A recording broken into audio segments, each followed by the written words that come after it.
Welcome to Venky pen works. మన తెలంగాణ వచ్చిన తర్వాత ఎవరెవరి జయంతులను జరుపుకుంటున్నాం, వర్ధంతులు జరుపుకుంటున్నాం అని చెప్పుకుంటే ఆగస్టు 6న ప్రొఫెసర్ జయశంకర్ జయంతి, జూన్ 11న ప్రొఫెసర్ జయశంకర్ వర్ధంతి. ఆగస్టు 6న జయంతి, జూన్ 11న వర్ధంతి. ఎవరిది? ప్రొఫెసర్ జయశంకర్ సార్ది. ఇక సెప్టెంబర్ 9న తెలంగాణ మాండలిక భాష దినోత్సవంగా జరుపుకుంటున్నాం. సెప్టెంబర్ 9న తెలంగాణ మాండలిక భాష దినోత్సవం. మరి ఎవరి జయంతి సందర్భంగా అంటే కాళోజీ గారి జయంతి సందర్భంగా.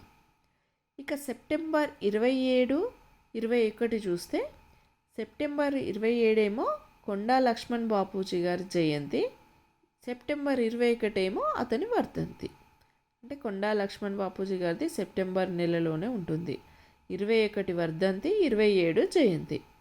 ఇక చాకలి ఐలమ్మ వర్ధంతి జయంతులను చూస్తే సెప్టెంబర్ 10న వర్ధంతి, సెప్టెంబర్ 26న జయంతి.